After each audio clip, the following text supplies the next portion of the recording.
استغفار کے 10 فائدے جن کا قرآن اور حدیث میں ذکر ہے۔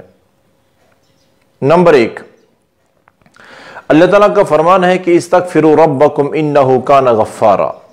سب سے پہلا اور بڑا فائدہ تو یہ ہے کہ تم استغفار کرو، میں تمہارے گناہ معاف کر دوں گا۔ استغفر اللہ پڑھنا، اللہ سے معافی مانگنا، فرمایا کہ تم استغفار کرو تمہارے گناہ معاف ہو جائیں گے۔ اور گناہوں کو کیسے اللہ معاف کرتے ہیں اور کتنے گناہ، اللہ تعالیٰ کا فرمان حدیث قدسی ہے کہ یا ابن آدم لو بلغت ذنوبک عنان السماء، اے آدم کے بیٹے، اے انسان، اگر تیرے گناہ اتنے زیادہ ہو جائیں کہ ساری زمین بھر جائے اور پھر زمین کے اوپر جڑنا شروع ہو جائے اور آسمان تک پہنچ جائے، اتنے گناہ میرا خیال کسی کو ہو نہیں سکتے، لیکن پھر بھی اللہ تعالیٰ اپنی رحمت کی مثال، وضاحت، اپنی بخشش کیسے واضح کر رہے ہیں کہ ایک انسان، ایک بندے کے گناہ اتنے ہو جائیں کہ آسمان تک پہنچ جائیں، اور پھر کیا فرمایا کہ ثم استغفرتنی غفرت لک ولا ابالی، پھر بندہ صدق دل سے میرے حضور استغفار کرے، معافی مانگے، تو میں اس کے سارے گناہ معاف کر دوں گا، ولا ابالی، اور مجھے کوئی پرواہ نہیں ہے۔ اللہ تعالیٰ کیا فرماتے ہیں کہ مجھے کوئی پرواہ نہیں ہے، میں تمہارے سارے گناہ معاف کر دوں۔ نمبر 2، دوسرا فائدہ استغفار کا، گناہ تو معاف ہوئے، یہ بہت بڑا فائدہ ہے اور اتنا بھی کافی تھا ہمارے لیے، لیکن یہ اللہ تعالیٰ کا کرم دیکھیں، فرمایا کہ من لزم الاستغفار جعل اللہ من کل ہم فرجا۔ جو بندہ استغفار کو لازم پکڑ لیتا ہے، لازم پکڑنے کا مطلب کیا ہے کہ کثرت سے استغفار کرتا ہے، اٹھتے بیٹھتے چلتے پھرتے جہاں وقت ملا استغفر اللہ استغفر اللہ استغفر اللہ۔ استغفار کے اور بھی کلمات ہیں اور بھی دعائیں ہیں، لیکن کم از کم سب سے چھوٹی دعا اور آسان استغفر اللہ ہے۔ تو کیا فرمایا کہ جو کثرت سے استغفار کرتا ہے، من کل ہم من فرجا، اللہ تعالیٰ اس بندے کو ہر غم سے نجات دے دیتے ہیں، اسے ذہنی سکون مل جاتا ہے۔ بڑی بڑی زندگی کی پریشانیاں ہوتی ہیں، لیکن وہ بندہ دلی طور پر مطمئن اور ذہنی طور پر پرسکون زندگی گزارتا ہے، اور یہ فائدہ ہوتا ہے استغفار کا۔ من لزم الاستغفار جعل اللہ من کل ضیق مخرجا، مستدرک الحاکم کی روایت ہے۔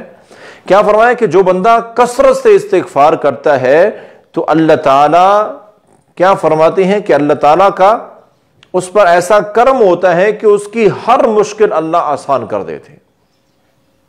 مطلب کیا ہوا کہ بھائیو، جس مشکل میں بھی پھنسے ہوئے ہو نا، جہاں بھی پھنس چکے ہو، آسانی کی نیت سے اللہ سے استغفار کرنا شروع کرو، اللہ تمہیں اس مشکل سے ایسے نجات عطا فرمائیں گے کہ تمہارے تصور میں بھی نہیں ہوگا کہ ایسے بھی ہو سکتا ہے۔ اتنا زیادہ قرضہ کہ مرتے دم تک نہیں اتار سکتا تھا، لیکن کثرت سے استغفار کیا تو سارا قرضہ اتر گیا اور پتہ بھی نہیں چلا۔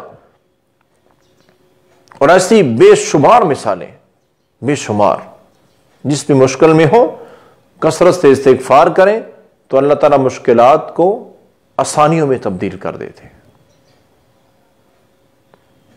اور نمبر 4، چوتھا فائدہ استغفار کا، چوتھا فائدہ کیا ہے؟ من استغفر للمؤمنین والمؤمنات، کہ جو بندہ استغفار کرتا ہے اپنے لیے تو کرتا ہی کرتا ہے، دوسرے مومن مردوں اور عورتوں کے لیے بھی اللہ سے معافی مانگتا ہے کہ یا اللہ جتنے تیرے مومن بندے بندیاں ہیں میں سب کے لیے استغفار کرتا ہوں، سب کے لیے معافی مانگتا ہوں، تو یہ بندہ اللہ کے اتنا قریب چلا جاتا ہے، اتنا قریب ہو جاتا ہے، کان من الذین یستجاب لہم۔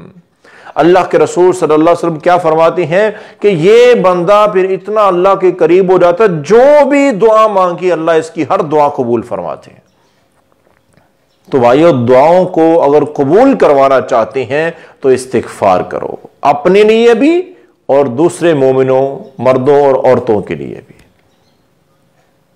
یہ وہ بہت بڑا فائدہ ہے کہ ہماری دعائیں قبول ہونا شروع ہو جائیں گی اور پھر ہر دعا قبول ہوگی۔ نمبر 5، پانچواں بڑا فائدہ، ما کان اللہ معذبہم وہم یستغفرون، قرآن مجید میں اللہ تعالیٰ کا فرمان کیا ہے کہ جو لوگ استغفار کرتے ہیں ان پر میرا عذاب کبھی نازل نہیں ہوتا، اللہ کا عذاب ان پر نہیں آتا۔ پھر یہ تنگیاں، مصیبتیں، بیماریاں، یہ عذابات کی شکل میں جو چیزیں آ رہی ہیں، پھر یہ نہیں آتی، بندے محفوظ رہیں گے جب تک وہ استغفار کرتے رہیں گے۔ تو میرے بھائیو، زیادہ سے زیادہ استغفار، کتنا؟ 5واں فائدہ۔ اور چھٹا بڑا فائدہ کیا ہے؟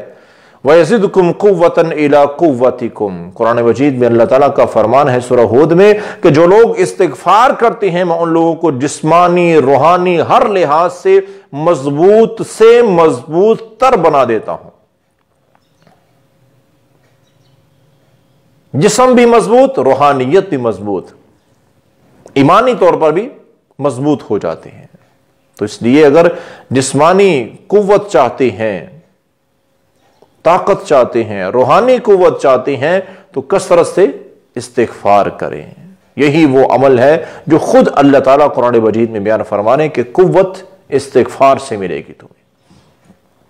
نمبر 7، 7واں بڑا فائدہ، یرسل السماء علیکم مدرارا، سورہ نوح 29واں پارہ، قرآن مجید میں اللہ تعالیٰ کیا فرماتے ہیں کہ جو لوگ کثرت سے استغفار کرتے ہیں پھر ان لوگوں پر آسمان سے ہمیشہ رحمت کی بارش آتی ہے، زحمت، عذاب، وبائیں، بیماریاں، مصیبتیں آسمان سے نہیں نازل ہوتی۔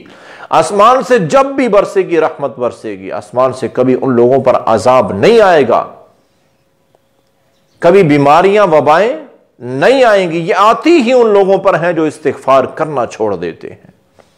تو کثرت سے استغفار کریں، اللہ تعالیٰ کی طرف سے ہمیشہ آسمان سے رحمتیں نازل ہوا کریں گی۔ نمبر 8، 8واں بڑا فائدہ، وَيُمْدِدُكُمْ بِأَمْوَالٍ، کاروبار میں ترقی چاہتے ہو، مال میں برکت چاہتے ہو، مال کی فراوانی چاہتے ہو، تو اللہ تعالیٰ کا فرمان ہے اسْتَغْفِرُوا رَبَّكُمْ، کثرت سے استغفار کرو، اللہ تمہاری مالی مدد فرمائیں گے، تمہاری معیشت مضبوط ہو جائے گی۔ معاشی حالات میں بہتری چاہتے ہیں، کاروبار میں ترقی چاہتے ہیں، کاروبار کی بندشوں کو توڑنا چاہتے ہیں، تو میرے بھائیو کثرت سے استغفار کرو۔ کہیں اور جانے کی، کہیں تویز، گنڈے پھونکے دم کچھ کرانے کی ضرورت نہیں ہے۔ اللہ کا بتایا ہوا نسخہ آزماؤ۔ جب اللہ فرما رہے ہیں کہ میں کہتا ہوں مالی مدد کروں گا،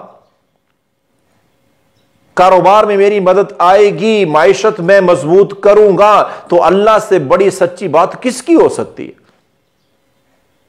تو اللہ کے بتائے ہوئے اس اصول کو اپناؤ بھائیو، تمام کاروباری بندشوں سے نجات مل جائے گی، تمام خسارے نقصانات پورے ہو جائیں گے۔ کیا؟ استغفروا ربکم، کثرت سے استغفار کرو۔ اور نبی کریم صلی اللہ علیہ وسلم کا فرمان کیا؟ وَرَزَقَهُ مِنْ حَيْثُ لَا يَحْتَسِبُ، جب بندہ کثرت سے استغفار کرتا ہے نا، کثرت سے استغفار کرتا ہے تو اللہ تعالیٰ ایسی جگہ سے رزق عطا فرماتے ہیں کہ سوچا بھی نہیں ہوتا، ایسی جگہ سے اتنا بڑا نفع آ جائے گا، یہ تو کبھی تصور ہی نہیں کیا تھا۔ یہ سارے کی ساری برکت ہوتی ہے استغفار کی۔ نمبر 8، نمبر 9، 9ویں نمبر پہ فرمایا کہ وَيُمْدِدُكُمْ بِأَمْوَالٍ وَبَنِينَ، اگر اولاد کی کمی ہے، اولاد چاہتے ہو، وبنین، بیٹے چاہتے ہو، نورینہ اولاد چاہتے ہو، تو کیا فرمایا؟ استغفار کثرت سے کرو، میں تمہیں اولاد عطا فرماؤں گا۔ اور بھائی جب اللہ تعالیٰ خود فرماتے ہیں، اللہ تعالیٰ خود کہہ رہے ہیں کہ استغفار ہے اولاد لینے کا طریقہ، استغفار کرنے سے اولاد کی کمی میں پوری کروں گا، بھئی اولاد دینے والی کون سی ذات ہے؟ اللہ کی ذات ہے۔ اور اللہ تعالیٰ خود اللہ تعالیٰ بیان فرماتے ہیں کہ اولاد لینا چاہتے ہو تو کثرت سے استغفار کرو۔ اب استغفار تو کرتے نہیں ہیں، تویز داغے پہ چلے جاتے ہیں، پتہ نہیں کہاں کہاں جا کے ایمان کا بیڑا غرق کر بیٹھتے ہیں، لیکن استغفار نہیں، جو اللہ نے بتایا ہو اس میں یقین نہیں۔ تو اللہ تعالیٰ کیا فرما رہے ہیں؟ کثرت سے استغفار کرو، تمہیں نورینہ اولاد بیٹوں سے نوازوں گا میں۔ قرآن مجید 29واں پارہ سورہ نوح میں اللہ تعالیٰ کا فرمان۔ 10واں اور آخری اور سب سے بڑا فائدہ استغفار کرنے کا، نبی کائنات صلی اللہ علیہ وسلم کیا فرماتی ہیں؟ طوبی لمن وجد فی صحیفتہ استغفارا کثیرا۔ فرمایا کہ روز محشر جب قیامت کو اعمال کا حساب ہوگا اور جس بندے کے نامہ اعمال میں زیادہ استغفار ہوا، طوبی، اس بندے کے لیے خوشخبری ہے جنت کی، وہ بندہ کامیاب ہو گیا، جنتی ہے وہ انسان جس کے نامہ اعمال میں کثرت سے استغفار لکھا ہوا مل گیا۔ تو بھائیو، کثرت سے استغفار کریں گے تو لکھا جائے گا نا۔ اس لیے اگر چاہتے ہیں کہ جنت ملے تو پھر کثرت سے استغفار کریں۔ یہ تمام فائدے، گناہوں کی معافی چاہتے ہیں تو استغفار کرو، غم سے نجات چاہتے ہیں تو استغفار کرو، مشکلات سے نکلنا چاہتے ہیں تو استغفار کرو، دعاؤں کی قبولیت چاہتے ہیں تو استغفار کرو، عذابات اور مصیبتوں سے محفوظ رہنا چاہتے ہیں تو استغفار کرو، جسمانی اور روحانی طور پر مضبوط اور طاقتور بننا چاہتے ہیں تو استغفار کرو، اللہ تعالیٰ کی طرف سے آسمان سے رحمتوں کا نزول چاہتے ہیں خود پر تو استغفار کرو، کاروبار میں ترقی اور مال میں برکت چاہتے ہیں تو اللہ تعالیٰ کا فرمان ہے استغفار کرو، نورینہ اولاد چاہتے ہیں تو استغفار کرو، جنت کا داخلہ چاہتے ہیں تو استغفار کرو۔ میرے بھائیو، اللہ کے رسول صلی اللہ علیہ وسلم خود فرماتے ہیں اتنے زیادہ فائدے ہیں تو آپ نے فرمایا روزانہ کم از کم 100 بار میں اللہ سے استغفار کرتا ہوں، کم از کم، اور آپ تو اس سے کہیں زیادہ استغفار کرتے تھے۔ تو ہمیں بھی چاہیے اپنے پیارے نبی صلی اللہ علیہ وسلم کے طریقے پر، آپ کی سنت پر عمل کرتے ہوئے زیادہ سے زیادہ استغفار کریں تاکہ اللہ تعالی ہمیں دنیا اور آخرت دونوں جہانوں کی کامیابیاں اور بھلائیاں عطا فرمائے۔